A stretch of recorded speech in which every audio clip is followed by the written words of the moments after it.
하나님 아버지 은혜를 감사합니다. 피곤한 저녁 시간이지만 우리에게 말씀을 사모하는 마음과 또 이 하나님의 말씀에 담긴 귀한 메시지를 통하여 또 배움과 은혜 받는 시간 가지고자 저희들 이 시간 모였습니다. 성령께서 새 힘을 주시고 또 말씀을 새롭게 먹음으로 말미암아 우리에게 더욱더 영적인 힘이 우리 심령에 있게 하여 주시옵소서. 성령이 이 시간 우리를 주관하여 주실 줄 믿사옵고 예수님의 이름으로 기도하옵나이다.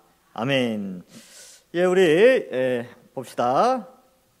오늘 5장이죠. 5장 1절부터 14절 말씀을 함께 살펴보도록 하겠습니다. 우리 한 절씩 교독하면서 살피겠습니다. 내가 봄에 보좌에 앉으신 이의 오른손에 두루마리가 있으니 안팎으로 썼고 7인으로 봉하였더라.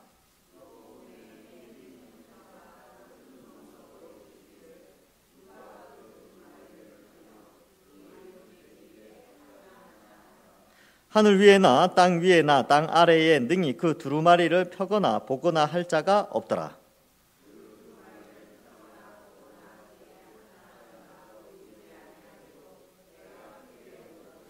장로 중에 한 사람이 내게 말하되 울지 말라. 유대 지파의 사자 다윗의 뿌리가 이겼으니 그 두루마리와 그 7인을 떼시리라 하더라.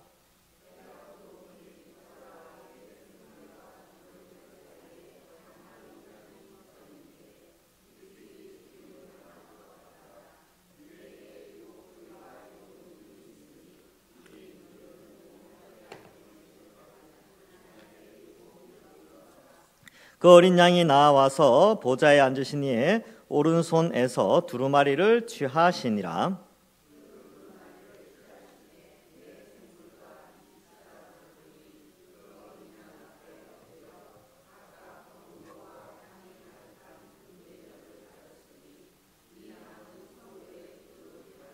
그들이 새 노래를 불러 이르되 두루마리를 가지시고 그 임봉을 떼기에 합당하시도다. 일찍이 죽임을 당하사 각 족속과 방언과 백성과 나라 가운데에서 사람들을 피로 사서 하나님께 드리시고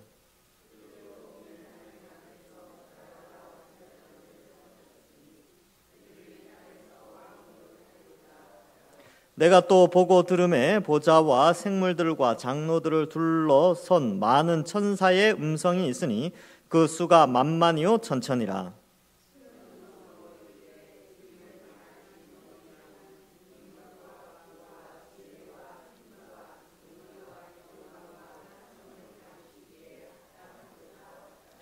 내가 또 들으니 하늘 위에와 땅 위에와 땅 아래와 바다 위에와 또 그 가운데 모든 피조물이 이르되 보좌에 앉으신 이와 어린 양에게 찬송과 존귀와 영광과 권능을 세세토록 돌릴지어다 하니 내 생물이 이르되 아멘 하고 장로들은 엎드려 경배하더라.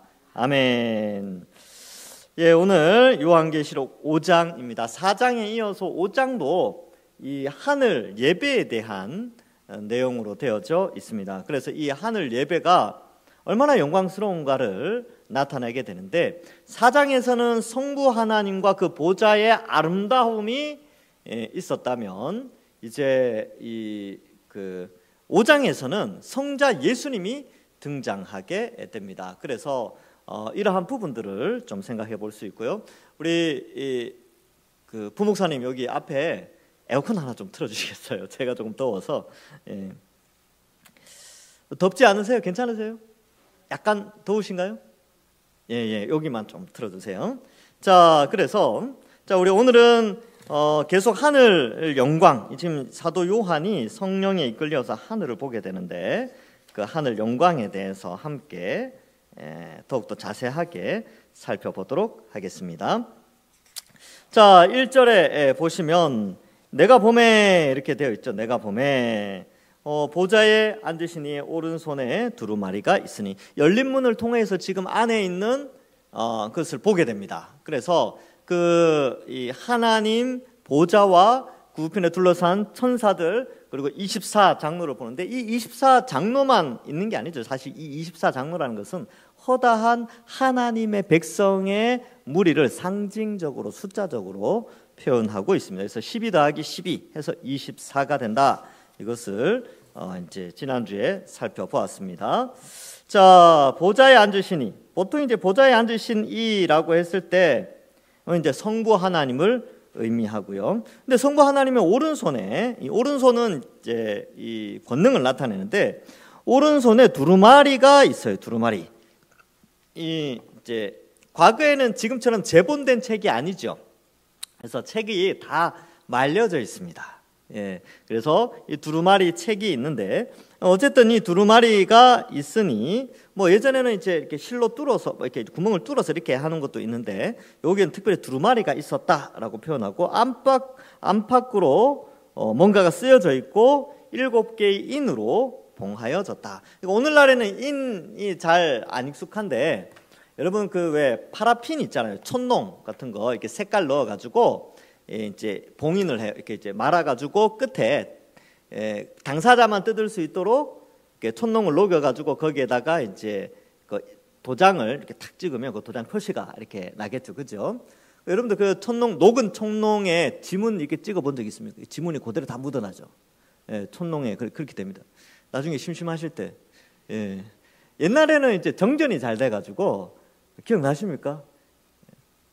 제가 제일 그래도 제일 최근 사람인데 저도 기억이 있어요. 정전이 되면 집에 초를 켜놔요. 초를. 그러면 이렇게 보고 있으면 촛농이 막 떨어지거든요. 그럼 그 촛농 가지고 뭘 만들고 그랬던 기억이 있습니다. 촛농이 많이 떨어지면. 그게 이제 파라핀인데 이거를 그 이제 두루마리에 이렇게 해가지고 이렇게 하는데 이 봉하는 그걸 이제 풀 같은 역할을 하는 거죠. 딱 봉하는데 7개가 이렇게 있는 거예요. 거기에다가 도장이 찍혀 있는 7인으로 봉해져 있습니다. 자, 그래서 그 내용이 이제 1절에 나오는데 두루마리가 어떤 배경을 가지고 있느냐라고 했을 때 제가 몇 구절을 적어놨는데 거기 에스겔이 좀 주된 내용입니다. 에스겔 2장 9절과 10절에 보면 내가 보니 보라 한 손이 나를 향하여 펴지고 보라 그 안에 두루마리 책이 있더라. 그가 그것을 내 앞에서 펴시니 안팎에 글이 있는데 그 위에 애가와 애곡과 재앙의 말이 기록되었더라. 이렇게 되어 있죠. 그래서 지금 이 하나님 편에 있는 이 두루마리에 이 에스겔이 본 것은 두루마리 책이 있는데 거기 안팎에 글이 가득해요. 근데 그 가득한 글의 내용이 뭐냐 하면 이 애가 슬픈 노래죠. 애곡, 그죠? 슬픈 곡조. 그리고 재앙의 말 이런 게 있죠. 그래서 이 두루마리는 심판의 두루마리입니다. 그래서 이걸 딱 펴면 통치자의 심판이 그대로 집행되어지는 것이지요. 그래서 이제 뭐 그런 거 있잖아요. 이렇게 법원의 판사들이 마지막 판결문을 읽을 때 그 판결문을 펼치죠. 이렇게 서류 같은 데 갖고 들어와 가지고 딱 펼치잖아요. 요즘은 그렇게 하잖아요. 딱 펼쳐서 쭉 읽는단 말이죠. 과거에는 심판대에서 봉해진 이거 이제 기밀이죠. 기밀. 판사의 판결 결과가 공개되면 안 되니까 인을 딱 쳐서 인을 딱 떼고 읽는단 말이에요. 그러면 여기에 기록된 두루마리에 기록된 게 뭐냐면 다 재앙과 심판과 관련된 거예요. 그래서 나중에 뒤에 가면 7인 심판이 나오죠. 인을 하나씩 뗄 때마다 심판의 내용이 나온단 말이에요. 그래서 이 두루마리는 에스겔이 본 그 두루마리와 같이 인간의 심판을 나타내는데, 자, 그 심판을 나타내는 두루마리를 뗄 사람이 없어요. 이게 무슨 말이냐면 이 심판을 가져올 전능하신 통치자, 지금 하나님 우편에 하나님께서 두루마리를 들고 있는데 안 떼고 계신단 말이에요. 근데 이거 누군가 떼야 세상에 심판이 내려서 모든 악과 죄악들이 벌을 받게 되잖아요. 그렇죠? 여러분 어때요? 이렇게 죄악이 관영한 세상 가운데 이 죄들 보면 어떻습니까? 아유, 주님 빨리 오셔서 이 모든 죄악들이 사라졌으면 좋겠다, 그런 생각 하지 않습니까?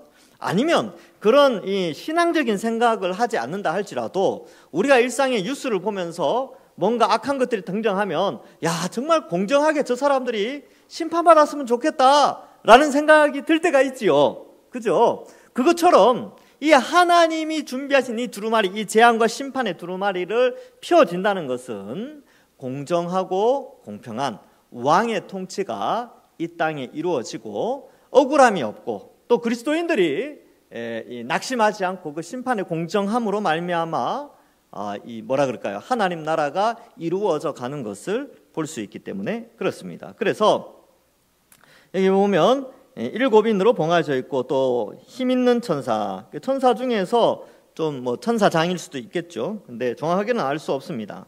그래서 힘 있는 천사가 큰 음성으로 이렇게 되어져 있지요. 그래서 이 천사가 큰 음성으로 외치는 것은 뭔가 이렇게 웅장한 그런 의미를 가지고 있습니다. 누가 그 두루마리를 펴며 그 인대기에 합당하냐? 천사가 그렇게 쫙 설명하는 게 누가 합당합니까? 그 인을 떼는 것은요 하나님 외에는 없어요. 하나님만이 그 인을 뗄 수가 있죠. 심판을 실행하고 심판을 가져오고 심판을 실행할 수 있는 그 인을 뗄 수 있는 자격, 진정한 심판주로서의 자격은 하나님 외에는 없어요. 누가 합당하냐? 그런데 하늘 위에나 땅 위에나 땅 아래 능히 그 두루마리를 펴거나 보거나 할 자가 없더라. 피조물 중에는 없다는 거예요. 그래서 아무도 이 두루마리를 떼어서 심판을 할 수 있는 심판주의 자격을 갖춘 자가 없다. 피조물 가운데는 그렇게 되어져 있습니다. 그래서 그러면 여러분 여기서 이 7개의 인을 떼는 자격을 가진 자는 신적 존재, 신적 존재. 엄청난 심판주, 모든 공의를 행하고 모든 것을 아는 전지전능함과 뭐 이런 것들을 갖춘 자만이 이 심판의 인을 떼서 세상을 심판할 수가 있는 거예요. 그러면 그 판사가 그 뭐에 대해서 다 알아야 되냐면 법에 대해서는 다 알아야 돼요. 그래서 판사는 법에 대한 지식으로는 가득 차 있어야 됩니다. 그래야 공정이라는 걸 행할 수가 있어요. 그래서 이 만물을 통치하고 만물을 판단하고 이 만인들, 이 수백 개의 나라와 민족들을 판단하려면 인간의 머리로는 못해요. 인간의 한 나라의 법 외우는 것도 다 못해가지고 판사들도 힘들어하는데 전 세계의 사람들을 심판한다고요? 인간은 불가능합니다. 그러니까 전지하신 하나님만이 심판을 하실 수가 있어요. 재판을 하고 벌을 내릴 수가 있다는 것이죠. 그러니까 이 인을 뗄 만한 사람이 인류에는 뭐 피조물 가운데는 없는 거죠. 자, 그래서 여기 보면 하늘 위에나 땅 위에나 땅 아래에 능히 3절이죠. 그 두루마리를 펴거나 보거나 할 자가 없더라. 자, 그래서 이렇게 되면 어때요? 4절과 5절에 보니까 그 두루마리를 펴거나 보거나 하기에 합당한 자가 보이지 아니하기로 내가 크게 울었어요. 그러면 이거 왜 울었을까요, 요한이? 요한이 왜 울었을까요, 요한이? 여러분, 요한이 지금 반모섬에 있다니까요. 반모섬에 갇혀 있다가 이 환상을 보는데 심판의 두루마리를 보고 이제 로마도 심판당하고 그 악한 유대교도 그 테러를 일삼고 기독교인들 막 죽이고 하는 그 유대교도 망하고 이 세상에 타락한 사탄이 지배하는 모든 세계가 다 망하는 이 심판을 가져와야 되는데 아무도 이 심판을 가져올 능력자가 없는 것 때문에 울고 있어요. 그러면 이 울음이 우리에게 사실 있어야 돼요. 이 세상의 악함과 이 세상의 타락함이 얼마나 이 타락한 시대입니까? 그리고 이 세상의 불의와 공정하지 못함과 상식적이지 않고 공정하지 않은 이 세상을 바라보면서 우리도 울 수 있어야 되죠. 하나님의 공정함과 참된 심판이 이 땅에 있기를 원합니다. 근데 우리는 그걸 알고 있죠. 우리는 이제 하나님만이 모든 것을 다 아신다는 것을 아니까 그냥 하나님께 맡기는 거예요. 이러면 때로는 이 세상을 바라보고 불공정하고 억울하고 또 답답하고 막 그런데 우리에게는 힘이 없어. 얼마나 힘듭니까? 저도 가끔가다 그럴 때가 있어요. 좀 유치한 생각이긴 하지만 그 중국의 동북공정, 일본의 독도 뭐 이런 이야기 나오면 막 이런 게 막 끌어올라요.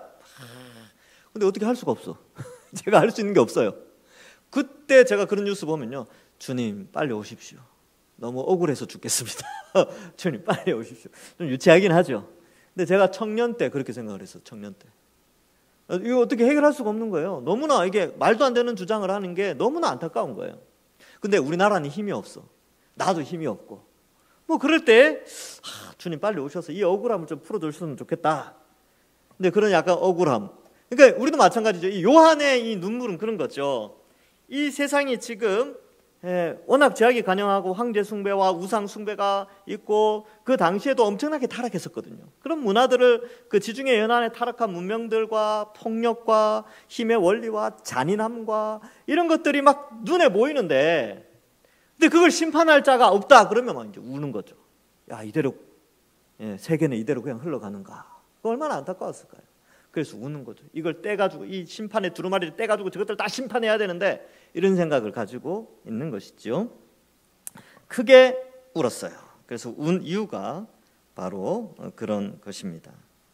자, 그래서 두루마리를 펴야 종말의 심판이 시작되고 구원의 역사가 시작된다라고 요한은 이해했기 때문입니다. 그래서 악한 자의 심판, 의로운 자의 구원, 이 일이 이 두루마리를 땜으로 말미암아 동시에 일어나는 것이죠. 구약의 선지서가 다 그렇게 되어 있습니다. 심판과 구원이 동시에 일어나요. 그러니까 이제 이게 이미 이루어졌죠. 예수 그리스도의 오심으로 말미암아 사탄의 세력은 이미 심판을 받고, 그리고 하나님의 백성들이 이미 구원을 받은 것이죠. 그래서 요한복음에 보면, 요한이 쓴 요한복음에 보면 이미 너희가 영생을 얻었다라고 표현을 해버려요. 그래서 심판은, 그러면 심판도 이미 시작되었다. 누가 그 일을 하셨습니까? 예수님이 그 일을 하신 거죠. 그러니까 예수님이 심판을 가지고 와서 심판을 실행하시고, 예수님이 오셔서 구원을 실행하세요. 십자가를 통해서. 그래서 이 구원과 심판은 이미 이루어졌어요. 어린 양을 통하여서. 그래서 그 내용을 지금 어린 양이 등장해서 인을 뗀다라는 표현을 통하여서 상징적으로 나타내고 있습니다. 예수님이 오심으로 심판이 시작되었다. 뭐 이런 의미가 있는 것이죠. 그래서 종말의 심판이 시작되고 구원의 역사가 시작되었다라는 것입니다. 예수님이 그걸 뗄 때. 자, 그런데 그것을 펼칠 자가 없으니까 어때요? 펼칠 자가 지금 이제 환상을 봤을 때는 없으니까 답답해서 우는 거예요. 억울해서 울고 안타까워서 우는 거죠. 근데 이제 그러한 부분들을 좀 생각해 볼 수 있고요.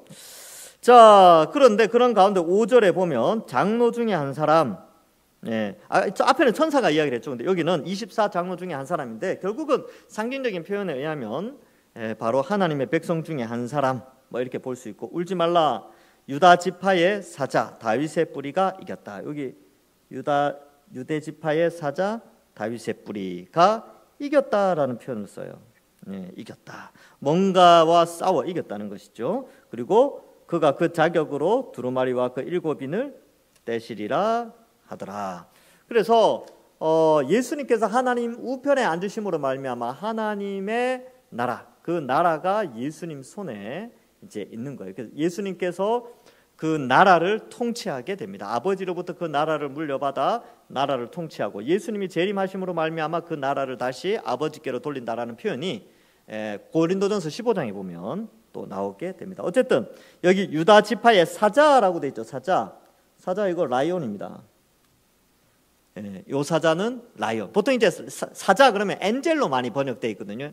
사자, 이게 천사를 사자, 하나님의 사자 이렇게 표현하는데, 여기서의 사자는 라이온이에요. 라이온. 동물 사자. 자, 근데 왜 이 동물 사자 이야기를 하느냐 하면요, 이 야곱이 유다를 축복할 때 창세기 49장에 보면 야곱의 12아들들을 축복하는 그 장이 나와요. 그때 이 유다를 축복할 때 이런 내용이 나옵니다. 창세기 49장 9절, 여러분들이 가진 프린트물에 있습니다. 유다는 사자 새끼로다 나오죠. 유다는 사자 새끼로다. 내 아들아, 너는 움킨 것을 찢고 올라갔도다.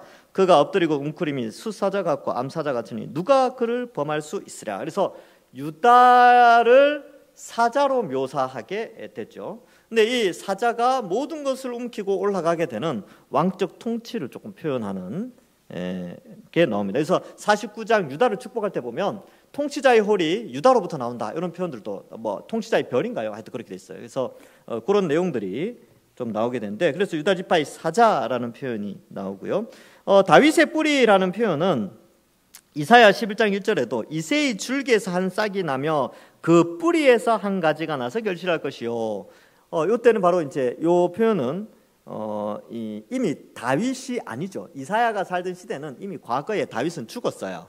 그러면 여기서 말하는 이새의 줄기, 그 뿌리, 이거는 결국은 다윗의 뿌리를 의미하는데 예수 그리스도를 상징하게 됩니다. 이사야 11장 10절에도 그날에 이새의 뿌리에서 한 싹이 나며 만민의 기치로 설 것이요 열방이 그에게로 돌아오리니 그가 거한 곳이 영화로우리로다.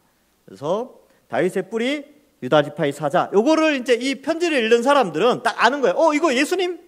예수님인데? 예, 그죠? 그래서 예수님이 그 두루마리의 7인을 뗀다라는 표현이 나오게 됩니다. 자, 6절, 7절에 보면 내가 또 보니 보좌와 네 생물, 지난주에 했죠. 영광스러운 하나님의 보좌와 네 생물. 이것은 이제 밤낮 하나님을 찬양하는 생물들 있죠. 스랍이라고 표현하기도 합니다. 그 다음 장로들 24장로예요. 자, 그러면 성부 하나님, 그 다음에 스랍들, 천사들을 대표하고요. 성도들을 대표하는 표현들, 장로들 사이에 한 어린 양이 섰는데, 여기는 이제 어린 양이라고 되어 있죠. 어린 양. 앞에서는 사자라고 되어 있죠. 여기에서는 어린 양이라고 되어 있어요. 결국 예수님을 표현하는데, 어린 양이라는 표현을 쓸 때는 항상 6월절 어린 양, 바로 그 개념이 들어가게 됩니다. 그래서 요한복음 1장 29절에 보면 이런 내용이 나오죠. 이튿날 요한이 예수께서 자기애로 나아오심을 보고 이르되 보라, 세상 죄를 지고 가는 하나님의 어린 양이로다, 이렇게 되어져 있죠. 요한복음 1장 36절에도 예수의 건의심을 보고 말하되 보라, 하나님의 어린 양이로다. 근데 이 요한만이 이 표현을 써요. 그러니까 마태하고 마가, 누가가 세례 요한에 대한 기록을 쓴단 말이죠. 그러니까 세례 요한이 메시지를 던질 때 예수님에 대해서 마태, 마가, 누가는 어린 양이라는 표현을 세례 요한의 말에서는 쓰지 않아요. 그런데 마태, 마가, 누가가 쓰지 않았던 것 중에 사도 요한에게 있어서는 세례 요한이 예수님을 향하여 하나님의 어린 양이었다라고 한 것을 쓰게 됩니다. 그래서 이러한 표현들을 통하여 어린 양을 강조하죠. 어린 양이라는 표현이 강조되는 이유가 있습니다. 베드로전서 1장 19절에 보면 오직 흠 없고 점 없는 어린 양, 같은 그리스도의 보배로운 피로 된 것이니라, 이렇게 되어 있죠. 그래서 예수 그리스도를 흠 없고 점 없는 어린 양이라고 표현합니다. 그래서 어린 양이라는 표현 속에는 실제로 나이가 어리다 이런 개념이 아니고 순수하고 흠 없고 점 없는 무죄한 의인이신 예수님을 상징하는 표현으로 어린 양이고, 그 어린 양이 바로 이스라엘의 장자의 죽음을 대신해서 죽었던 그 유월절 어린 양을 상징합니다. 그래서 우리의 죄의 형벌을 대신하여 죽으신 어린 양, 이 개념이 있게 되죠. 서 있는데 일찍 죽임을 당한 것 같더라, 이렇게 되어 있죠. 그래서 일찍 죽임을 당했다라는 것은 바로 예수님의 십자가를 상징하게 됩니다. 그래서 이 표현을 통해서는 이거 어린 양이 예수님이구나, 죽임을 당한 어린 양이니까 이 양은 바로 의인화된, 그러니까 이 양이 이렇게 비유적으로 표현된 예수님에 대한 상징적인 표현이구나라는 것을 알 수 있죠. 의인화가 아니고 비유적으로 어린 양으로 보여집니다. 근데 그 양이요, 7뿔이 있어요. 여러분, 양의 뿔이 7개 나 있는 거 본 적 있습니까? 저는 2개까지는 봤는데 7개 보신 분 없죠? 그 다음에 눈은 몇 개예요? 7눈이 있대요. 양 눈이 7개 있는 거 보신 분? 그러니까 이게 이제 읽는 사람들에게 이걸 뭘 표현하냐면, 이거 실제로 존재하는 실물 양이 아니구나. 요거는 이제 예수님을 상징하는 거구나. 7이라는 숫자는 완전 숫자라 그랬잖아요. 그러면 뿔이 7개라는 것은 이 뿔이 완전하구나 라는 것을 설명합니다. 근데 뿔이 무슨 의미가 있느냐? 뿔은 바로 개인의 영광, 명예, 왕, 이런 것들을 표현하기도 합니다. 자, 그래서 이 어린 양이 7뿔과 7눈이 있는데, 이 어린 양에 대해서 창세기 22장 8절에 아브라함이 이르되 내 아들아, 번제할 어린 양은 하나님이 자기 위하여 친히 준비하시라 하고 두 사람이 함께 나아가서, 자, 이 창세기 22장에 이삭을 모리아산에서 제물로 바치는 장면이 나와요. 이 모리아산에서. 그러면 이 어린 양을, 제물로 드릴 어린 양을 하나님이 준비시켜 주신다라는 이 내용을 통하여 첫 번째 출애굽한 세대들이 이제 광야에서 그 성막 앞에서 제물을 드리잖아요. 근데 어린 양을 드린단 말이에요. 어린 양. 근데 이 어린 양을 드리는 게 유월절 어린 양 개념뿐만 아니라 이들에게 있어서 이 어린 양 개념은 우리의 조상 이삭을 대신해서 죽었던 그 어린 양이구나 라는 개념도 가진다는 거예요. 그러니까 이 어린 양 그러면 누군가의 죽음을 대신하여 대신 죽는 형벌 대속의 제물 개념이 어린 양이라는 용어 속에 들어가 있는 것이죠. 그러니까 그 모리아 산에서 이삭의 생명을 대신해서 어린 양이 죽었고요. 유월절날 이스라엘의 장자의 목숨을 대신해서 어린 양이 죽었고, 전 인류가 다 하나님을 거절해서 하나님을 거부해서 모반죄, 역적죄로 지옥에 가야 되는데, 또 육체의 죽음과 지옥의 벌을 받아야 되는데, 예수님이 어린 양과 같이 예수님을 믿는 모든 자의 형벌 대속의 죽음을 담당하셨구나라는 것으로 연결이 되어집니다. 그래서 창세기 22장 8절 살펴봤고요. 출애굽기 12장 5절에 바로 이제 유월절 어린 양이 나오죠. 너희 어린 양은 흠없고 1년 된 수컷으로 하되 양이나 염소 중에 취하고, 21절에 모세가 이스라엘 모든 장로들을 불러 그들에게 이르되 너희가 나가서 너희의 가족들의 어린 양을 택하여 유월절 양을 잡고, 13절도 역시 대속할 것이 어린 양으로 대속할 것이요 대신 속하다 이런 뜻이죠. 대신 그 형벌을 받는다 이런 뜻이 있습니다. 이사야 53장 7절에도 그가 곤욕을 당하여 괴로울 때에도 그는 입을 열지 아니하였으며 마치 도수장으로 끌려가는 어린 양과 털 깎는 자 앞에서 잠잠한 양같이 그의 입을 열지 아니하였도다. 그러니까 예수님을 상징하는 거예요. 예수님을. 자, 7 뿔은 뭐냐? 뿔은 왕권, 권력을 상징합니다. 자, 그거 이제 써놓으세요. 7 뿔이 있는데 왕권 혹은 권력. 그러면 7개다라는 것은 완전한 왕이시요 완전한 권력을 가지신 예수님을 상징하게 됩니다. 그래서 이렇게 되고, 이 뿔을 이제 왕권과 권력으로 이해하게 되고, 7이라는 숫자 때문에 완전함 이렇게 이해하면 되고, 눈이 7개가 있대요. 눈이. 지금 요 뿔 다시 한번 돌아갔어요. 다니엘서 7장 7절 프린트를 한번 보세요. 내가 밤 한상 가운데 그 다음에 본 넷째 짐승은 무섭고 놀라우며 또 매우 강하며 또 쇠로 된 큰 이가 있어서 먹고 부스트리고 그 나머지를 발로 밟았으며 이 짐승은 전에 모든 짐승과 다르고 또 10뿔이 있더라 이렇게 돼 있죠. 이 10뿔이라는 것은 권력, 힘, 10가지의 권력을 가지고 있다. 그만큼 강력했다라는 것인데, 이 다니엘이 본 이 짐승이 나중에 이 계시록 12장, 13장 이런 데 가면 나옵니다. 거의 똑같아요. 계시록 17장에도 나오죠. 내가 보던 10뿔은 열왕이니 아직 나라를 얻지 못하였으나 다만 짐승과 더불어 임금처럼 한동안 권세를 얻으리라. 그래서 이거 옛날에 이상하게 해석했어요. 10뿔이니까 이걸 문자적으로 해석해서 10개의 나라. 그래서 그때 마침 유럽연합이 10개국이었어요. 10개국. 야, 이거 유럽연합이다. 이 짐승은 유럽연합이다. 이렇게 해석할 적이 있었어요. 실제로. 지금 몇 개국입니까? 별이 엄청 많아졌어요. 이제 나라들이 엄청 많아졌어요. 아니죠. 그러니까 붉은 짐승, 이거 공산당이다. 붉은색이니까. 그렇게 해석하는 것은 이 묵시문학을 제대로 이해 못하는 겁니다. 그러니까 이 묵시문학이라는 것은 이것을 읽는 그 당대의 사람들이 이 상징을 통하여 자연스럽게 떠올리는 거예요. 그러면 그들의 해석과 지금의 해석이 차이가 나면 안 됩니다. 그러니까 2000년 전에 이 아시아의 7교회가 붉은 짐승, 이거 공산당이다라고 알 수 있었을까요? 모르죠, 당연히.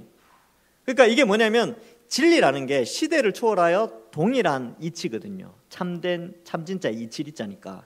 그러니까 2000년 전에 해석한 사람과 오늘날 우리의 해석이 연결이 돼야 됩니다. 연결이. 근데 그런 것들은 연결이 안 돼요. 근데 이단들이 이런 거 많이 쓰거든요. 그래서 두 증인은 우리 교주와 함께 공부했던 사람, 이게 두 증인, 교회를 상징하는데 그렇게 해석하고, 두 감람나무, 7 등대는 우리가 세운 7명의 지방에 있는 교주들, 이렇게 하여튼 그렇게 해석하는 데가 있어요. 그러니까 그렇게 해석하는 게, 그렇게 해석을 해버리면 100년 전이나 500년 전에 기독교인들이 요한계시록을 해석해온 것과는 완전히 달라진단 말이죠.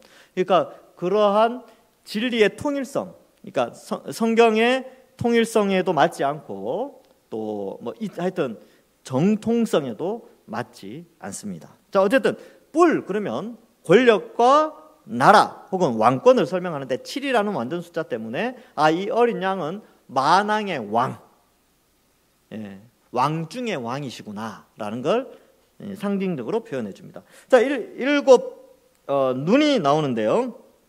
눈은 온 땅에 보내심을 받은 하나님의 일곱 영이시죠. 이건 앞에서 계속 나왔어요. 그러면 어린 양에게 일곱 눈이 있다는 것은 바로 성령이 예수 그리스도를 나타내고 예수 그리스도를 이제 드러내는 등불과 같이, 또 성령이 그 눈을 통해 이게 일곱 눈이라는 것은 모든 것을 보고 계시고 다스리시고 이끌어 가신다, 모든 것을 알고 계신다라는 것을 의미하고 있습니다. 그래서 성부와 성자로부터 성령이 나와요.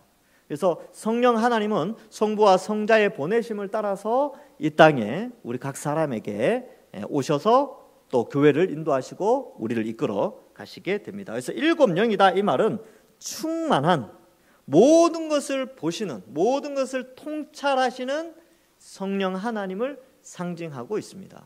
그래서 바울이 고린도에 쓴 편지에도 성령은 모든 것을 통달하시는도다 이런 표현을 쓰고 있습니다.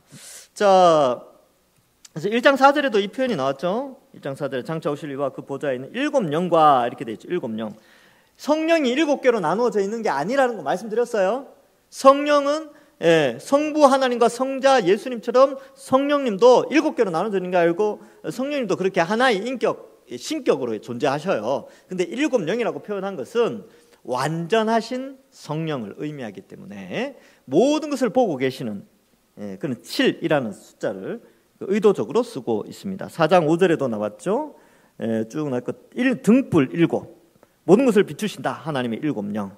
그 다음에 스가랴 3장 9절에도 이 표현이 나와요. 스가랴 3장 9절. 제가 스가랴 그 강해 설교할 때 오후 예배 때 이거 했던 겁니다. 3장 9절에 보면 만군의 여호와가 말하노라 내가 너 요수 앞에 세운 돌을 보라 한 돌에 일곱 눈이 있느니라 내가 거기에 새길 것을 새기며 이 땅의 죄악을 하루에 제거하리라. 이 돌이 예수님이라 그랬죠. 그 이야기 제 생각이 안 나실 거예요. 돌이 이렇게 있는데 돌이 이렇게 가가지고 막 무너뜨리고 뭐 그런 것도 있고, 한 돌이 세워지면 그 돌로 말미암아 나라가 더 이스라엘이 견고해지는데 그 돌에 일곱 눈이 있는 거예요. 그래서 그 일곱 눈은 성령을 의미하고 돌은 예수 그리스도를 상징한다. 모퉁이의 머릿돌 뭐 이런 거 이야기 했었습니다. 그리고 일곱 눈이라고 성령을 표현하기도 하고요. 스가랴 4장 2절에는 일곱 등잔이 있으며, 순금 등잔대에 있는데 뭐 이게 기름 위에 일곱 등잔이 있으며, 이것도 뒤에 가면 감람나무 이야기할 때 또 나와요. 감람나무. 그러니까 계시록을 해석할 때는 구약과 항상 연결지어져서 구약에서 어떻게 해석했느냐 해서 계시록을 해석해야 합니다. 스가랴 4장 10절에도 작은 일의 날이라고 멸시하는 자가 누구냐, 스룹바벨의 손에 다림줄이 있음을 보고 기뻐하리라. 이거 설명해드렸죠. 스룹바벨의 후손 가운데 예수님이 오시거든요. 스룹바벨은 다윗의 후손이에요. 그 스룹바벨을 통하여 예수님 오시고, 그 스룹바벨을 통하여서 성전이 지어지는데 예수 그리스도를 통하여 새 성전이 지어지죠. 바로 우리가 지어지잖아요. 그래서 온 세상에 두루다니는 여호와의 눈, 이 일곱은 뭐 이렇게 표현하고 있습니다. 자, 성령. 자, 그렇다면 여러분 이런 상징적인 용어들은 구약과 상당히 많이 연결되어 있다는 거 아시겠죠? 그죠? 그러니까 뭔가 이상한 교주들이 뭔가 자꾸 만들어내는데 그걸 구약하고 전혀 상관없이 자기 상황에 맞게 요한계시록을 막 풀어내는 것들은 다 이단들이 아전인수식, 그러니까 자기 마음대로 그렇게 해석을 하는 거니까 늘 조심해야 됩니다. 자, 그 다음에 보시면 돼 있고 7절 그 어린 양이 나와서 보좌에 앉으시니 오른손에서 두루마리를 취한다. 여러분 성부 하나님의 오른손에 있는 두루마리를 가져가실 분이에요. 그러니까 그 피조물 가운데는 없어요. 어린 양이신 예수님만이 이 일을 하시는 거죠. 그러니까 오른손에 있는 두루마리를 가져갔다는 것은 성부 하나님이 그 권력을, 심판주로서의 권력을 예수님께 이양했다는 뜻이 있습니다. 그래서 예수님의 재림 때는 심판의 날이죠. 그 심판주로서 오시는 겁니다. 물론 구원주이시지만 구원주이시자 심판주로서 예수님이 오시는데, 왜냐하면 성부 하나님께서 모든 권력을, 모든 권한, 하나님 나라의 권한을 예수님께 이제 전달했기 때문에 그렇죠. 그래서 이는 오른손에서 표현이 중요하죠. 오른손. 보좌에 앉으신 이의 오른손에서 두루마리를 취하게 됩니다. 자, 그 두루마리를 취하심에 네 생물과 24장로들이 그 어린 양 앞에 엎드리죠. 여기서 알 수 있죠. 엎드려. 그러니까 피조물이죠. 피조물. 네 생물, 24장로. 어떻게 보면 이 네 생물은 천상의 피조물, 천상의 피조물을 대표합니다. 천상 피조물 대표하고 24장로들은 교회를 상징합니다. 그런데 엎드려 절해요. 4장에서는 누구에게 엎드려 절했습니까? 성부 하나님께 엎드려 절했죠. 5장에서는 성자 예수님께, 또 하나님과 성자 예수님께 엎드려 절합니다. 엎드려 각각 검은고와 향이 가득한 금대접을 가졌다. 자, 그래서 네 생물 24장로 다 검은고와 향이 가득 담긴 금대접을 가졌는데, 이 금대접 안에 이 향은 성도들의 기도들이 가득 차 있었다라고 말합니다. 이 검은고라고 하는 데가 하프예요. 영어 번역에 보면 하프로 되어 있습니다. 하프. 검은고 그러니까 우리나라 검은고 생각하시는데 그거 아니고, 2000년 전에 그 지중해 연안에는 하프 연주를 많이 했죠. 뭐 로마 군인들 나오는 영화 보면 하프 연주하는 거 나와요. 이렇게 동그랗게 이렇게 돼 있고, 이렇게 막. 우리나라에서도 하프 공부하시는 이렇게 하시는 분들도 있어요. 큰 것도 있고 작은 것도 있고 그래요. 그것도. 자, 이제 돼 있는데 요한계시록 8장에 이 비슷한 내용이 나옵니다. 요한계시록 8장 3절 4절 프린트물에 보시면 있는데, 우리 같이 한번 읽어볼까요? 요한계시록 8장 3절 4절 시작. 또 다른 천사가 와서 제단 곁에 서서 금향로를 가지고 많은 향을 받았으니 이는 모든 성도의 기도와 합하여 보좌 앞 금 제단에 드리고자 함이라. 향연이 성도의 기도와 함께 천사의 손으로부터 하나님 앞으로 올라가는지라. 아멘. 자, 여기 보면 금향로가 있대요. 향로는 뭐냐면 향을 가득 담은 항아리 같은 건데, 여기에 이 향과 함께 성도들의 기도가 합하여서 금제단 하나님께로 올라간다, 이런 표현을 씁니다. 그래서 우리의 기도는 금대접에 담겨 있고, 우리의 기도는 또한 금향로에 담긴 향과 함께 하나님께로 올라간다는 이 표현을 쓰면서 무엇을 강조하느냐 하면, 여러분 우리의 기도가 얼마나 소중한가를 나타내고 있어요. 이 값어치, 이 하늘로 올라가는 기도는 돈으로 살 수 없습니다. 맞죠? 시간도 못 사요. 이거를 이미 지나간, 내가 그때 기도할 걸, 이게 없다니까요. 그냥 기도는 지금 계속하고 기도하는 그것이 하나님께로 다 올라가니까 이 기도가 그만큼 소중한 겁니다. 너무나 귀하게 그러니까 성경에 기록된 기도의 묘사 중에 저는 정말 이 기도를 정말로 영광스럽게 값지게 표현하는 장면이 이 요한계시록에 나온다. 금대접에 담겨있대, 기도가. 그리고 금향로에 있는 향과 함께 하나님께로 올라가요. 우리 기도 그렇게 소중합니다. 그러니까 우리는 그냥 대충 생각하잖아요. 기도 뭐 들어주시면 들어주시고 안 들어주시면 안 들어주시고, 그리고 뭐 밥 먹을 때 대충 빨리 얼른 기도하고 그러는데, 사실 우리의 하는 모든 기도가 다 천사들의 금 향로에 담긴 향기와 함께 하나님께, 향기와 함께 올라간다는 게 하나님이 흠양하시고 기뻐하시는 것을 상징합니다. 그러니까 여러분 우리의 기도는요, 하나님 기뻐하시는 기도예요. 하나님 다 기뻐하십니다. 근데 제 욕심으로 기도 많이 했는데, 괜찮습니다. 하나님이 알아서 걸러니까 안 하는 게 문제죠. 기도 많이 하십시오. 기도 많이 하시고, 하나님이 알아서 들어주실 건 들어주시고, 기다려야 될 건 기다리시게 하시고, 안 들어주실 건 알아서 안 들어주시게요. 그러나 기도는 올라간다는 거, 이게 아주 중요합니다. 자, 성도들의 기도 드리라. 자, 9절에 보시면 그들이 새 노래를 불러 이르되 두루마리를 가지시고 그 인봉을 떼기에 합당하시도다. 예수님에 대해서 설명하죠. 일찍이 죽임을 당하사 각 족속과 방언과 백성과 나라 가운데 사람들을 피로 샀다. 하나님께 드렸다. 그래서 이 부분이 저는 참 은혜가 돼. 9절이 참 은혜가 됩니다. 이 어린 양, 자 한번 생각해. 어린 양인데, 어린 양이 하나님의 오른손에 있는 두루마리를 가지는 권세를 가졌어요. 근데 그 어린 양이 그런 권세를 가지게 된 것은 일찍 죽임을 당했다. 그러니까 죽었다는 거예요. 그러니까 죽었는데 지금은 이제 부활하신 거죠. 자, 일찍 죽임을 당하여서 각 족속, 모든 민족과 언어들, 백성들, 나라들 가운데 다 비슷한 단어들이지만 여러 온 세상에 있는 인류를 대표하는 표현들 있죠. 그들을 피로 사셨대요. 여러분, 이 샀다라는 게 이 소유를 의미하죠. 여러분 지금 이제 붕어빵 이런 거 있잖아요. 붕어빵. 음료 이거 다 샀습니다. 샀어요. 값을 지불하고 샀어요. 그러면 지불하는 순간 어떻게 됩니까? 소유권이 마트에서 우리에게로, 저에게로 오는 거죠. 제가 샀으면. 여러분들도 마찬가지로 마트에 가서 뭔가를 사잖아요. 그전에는 주인이 누구예요? 마트 주인이에요. 마트 주인이 그것의 주인입니다. 근데 내가 그 돈을 딱 지불하는 순간 어떻게 됩니까? 내게 되는 거예요. 마찬가지로 이 어린 양이 자기 피를 흘려서 그 피값을 지불하고 우리를 사셨대요. 근데 우리를 샀는데 그 산 우리를 하나님께 드리셨어요. 예, 사서 드린 거죠. 그러니까 이게 뭘 의미하느냐면 우리를 하나님의 백성으로 자신의 피값을 주고 우리를 하나님께 드렸습니다. 그러면 여러분 여기 계신 분들 한 사람 한 사람이 다 피값으로 산 사람들이에요. 다 소중합니다. 다 소중해요. 다. 여러분들 좌우에 계신 분들 한번 보세요. 다 예수님의 피로 사신 사람들이에요. 얼마나 비쌉니까? 함부로 대할 수 없어요. 정말 값진 사람들입니다. 예. 그래서 교회 안에서 남을 막 이제 이렇게 무시한다든지 조롱한다든지 그러면 안 돼요. 그래서 저 사람은 뭐 이렇게 저 사람은 뭐 그렇고 저 집 자식들은 좀 뭘 하고 저는 저 사람은 어디 살고 뭐 배운 게 저 정도 외모가 어떻고 그러면 안 돼요.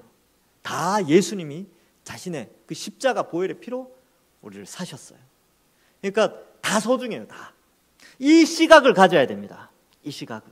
그래서 가끔가다 교회 안에서 막 여론을 형성해서 누구를 막 이렇게 하고 막 이렇게 갈라주고 막 이렇게 하는데 아니요. 그때마다 정신 바짝 차리셔야 돼요.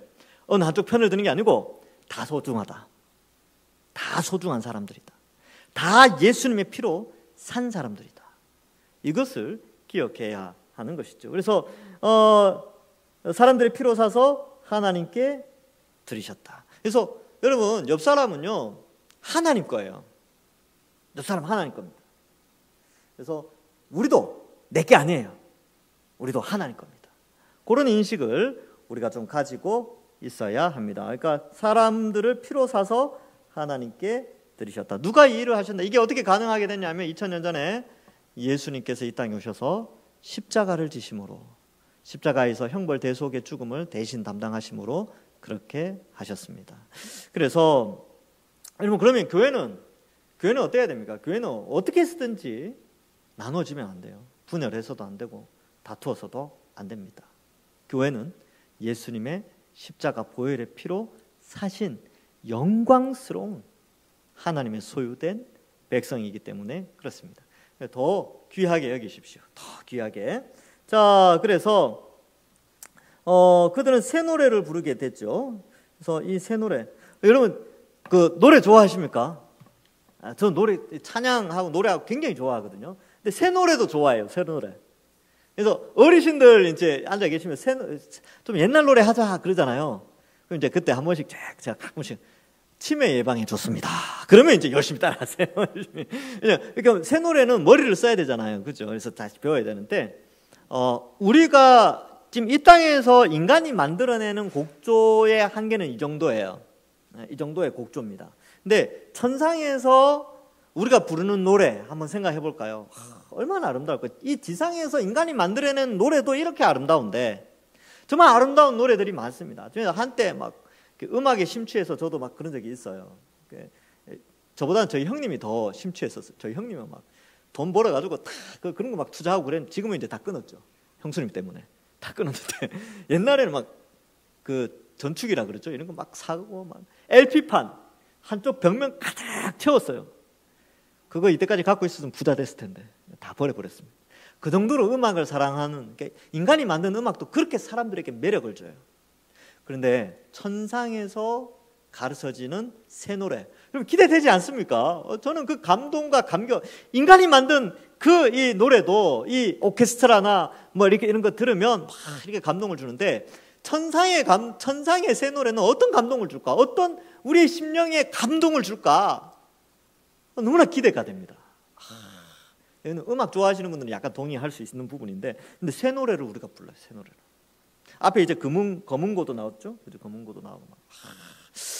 그 웅장함, 이 보좌의 그 번쩍번쩍하는 보좌와 예수 그리스도와 하나님과 성령 하나님이 함께 그 보좌에 계시는데 수많은 무리들이 막 하여튼 악기를 연주하면서 찬양을 빡 하는데 새 노래야. 근데 우리는 지금은 몰라, 우리는 몰라요. 근데 천상에서 부를 수 있는 그 웅장함, 스펙터클한 그걸 이제 우리가 감격하게 되는데, 예.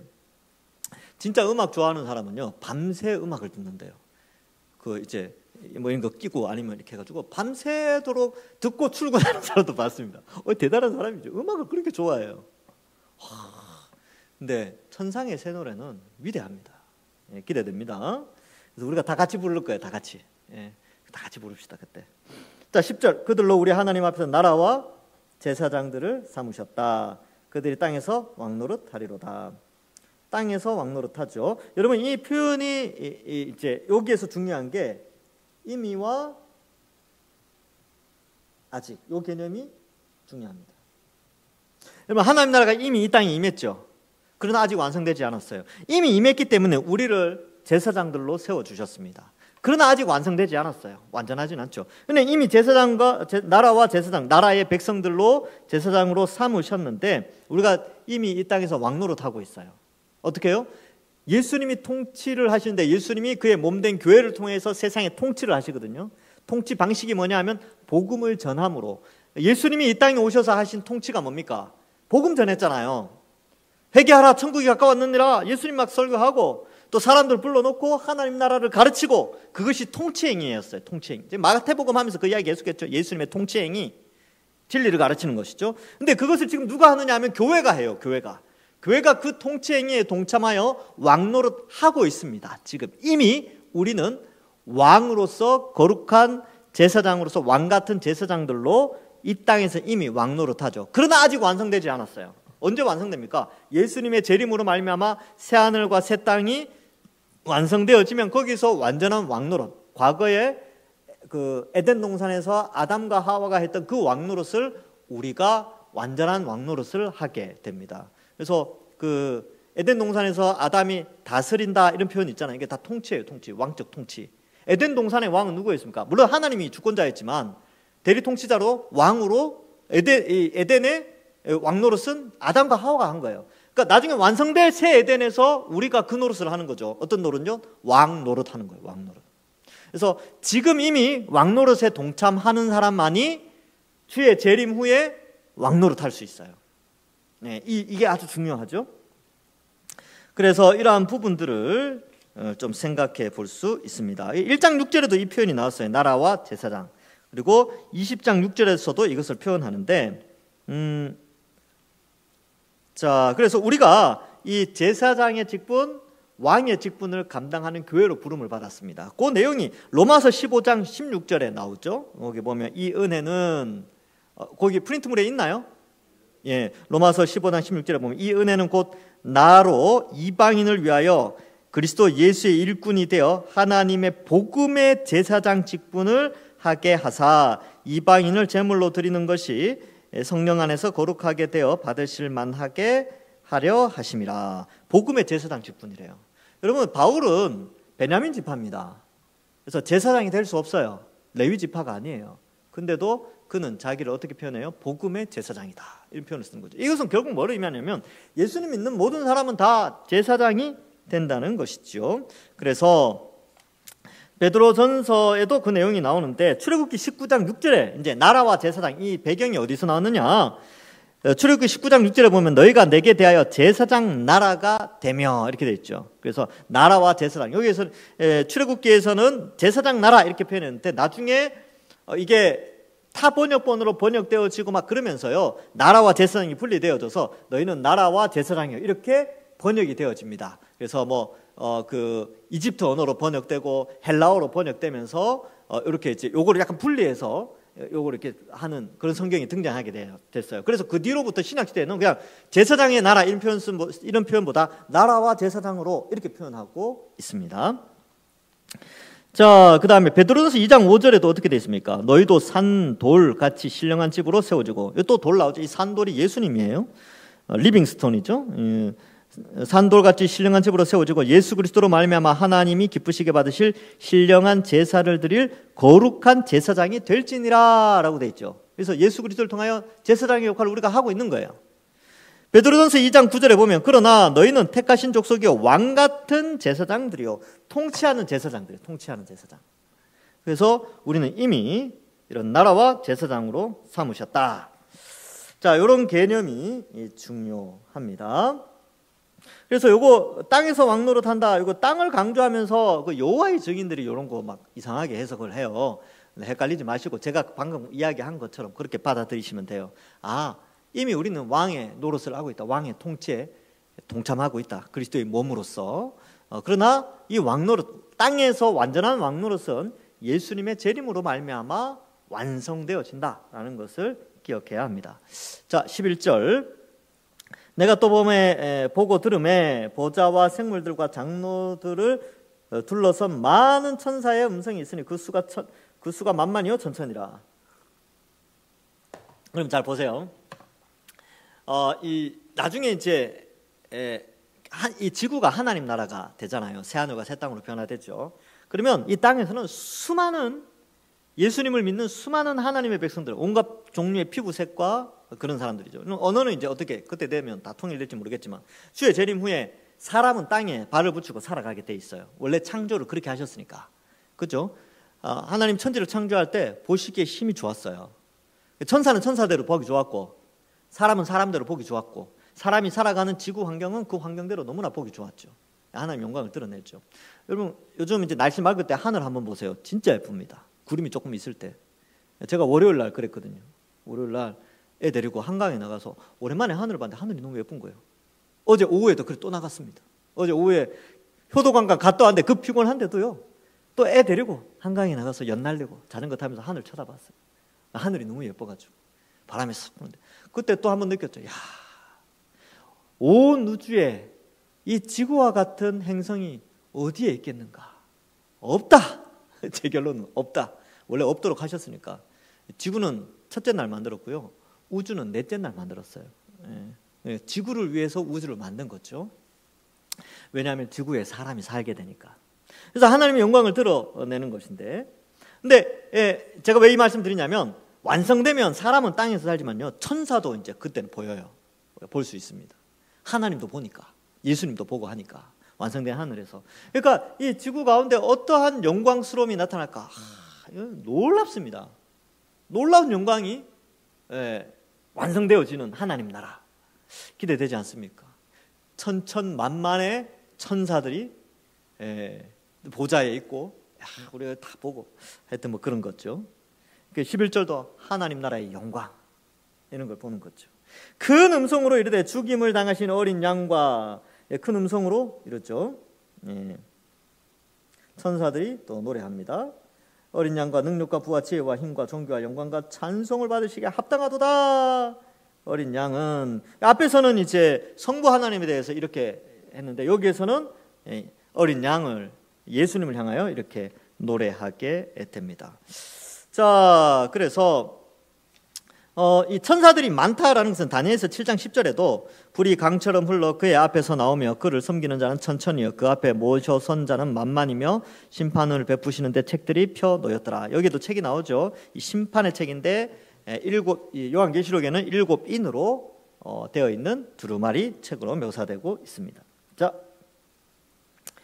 그래서 이렇게 하늘 예배 장면이 나오고 13절에 내가 또 들으니 하늘 위에와 땅 위에와 땅 아래와 바다 위에와 또 그 가운데 모든 피조물이 이르되 보좌에 앉으시니와 어린 양에게 찬송과 존귀와 영광과 권능을 세세토록 돌릴지어다. 이건 이제 피조물이 노래하는 거죠. 천사들이 앞에서 노래하고 피조물이 또 노래하고. 그래서 여러분 천상에서는요 예배는 그냥 찬양밖에 없어요. 찬양. 근데 그 찬양 100만 년 후 1000만 년 후에도 찬양인데 그 찬양의 내용이 뭐냐면 하나님과 어린 양. 어린 양이라는 표현을 썼다는 것은 바로 십자가에 달리신 예수님을 노래하는 거예요. 그러니까 십자가에 2000년 전에 예수님 십자가에 달리셨잖아요. 그 엄청난 사건은 세세 영원토록 하나님의 영광을 드러내는 노래의 제목입니다. 십자가예요, 십자가. 그러니까 이 십자가가 정말 중요합니다. 십자가를 이해하는 게. 내 생물이 돼 아멘. 히브리어죠. 진실입니다 이런 뜻이에요. 하고 장로들은 엎드려 경배하더라. 장로 교회가 엎드려 경배하는 거예요. 하나님과 예수님과 성령님께 경배합니다. 그래서 됐죠. 그러면 여러분 이런 하나님 나라를 바라보면서 지금 아시아의 7교회가 지금 상당히 그 많은 그러니까 서머나 교회나 빌라델비아 교회는 칭찬드렸지만 나머지 5교회는 세속과 많이 타협을 했어요. 그러니까 그런 많은 타협 속에서 이 메시지 4장과 5장을 딱 봤을 때 어떤 생각이 들까요? 그 어마어마한 하나님 나라를 바라보면서 세속의 그 로마 정권, 로마의 그 세력 아니면 로마가 형성되어 있는 그 찬란한 문화들 그 속에서 그들과 타협하는 것이 아니라 이 찬란한 하나님 나라를 바라보면서 그 나라의 백성으로 왕 같은 제사장으로서 이 타락한 세상 가운데서 신앙을 드러내며 살아가야 되는 것이죠. 근데 이게 엄청난 전투죠. 근데 이 신앙을 지켜내는 자가 이기는 자인데 이길 수 있도록 사도 요한을 통하여 하늘을 보여준 거예요. 그리고 이것을 7교회가 회람하면서 그들도 그를 그 계시록을 통하여 하나님 나라를 바라보며 그 시대의 로마의 정권들, 탄압들, 우상 숭배, 황제 숭배의 그 앞에 목숨 걸고 신앙을 지킬 수 있는 것이죠. 이 하나님 나라가 실존하고 있으니까. 우리는 어떻습니까? 우리도 마찬가지예요. 여러분 우리가 오늘 이 지난주에 있어 이번 주 이 4장과 5장의 하나님 나라를 우리는 요한계시록을 통하여 눈으로 보게 됩니다. 물론 상징적인 용어들로 표현되어 있지만 그러면 이 찬란한 하나님 나라 성부, 성자, 성령 하나님과 천사들과 주의 백성들이 다 무리가 막 하나님을 놀랍게 찬양하면서 그죠? 이제 심판과 구원의 주로서 이렇게 쫙 있는 걸 보면서 여러분 이 세상을 한번 보세요. 이 세상에 여러분들이 먹고 사는 문제, 또 사람과의 관계 문제, 앞으로의 문제, 뭐 이런 것도 자녀들에 대한 문제, 이런 것들이 어떻게 보면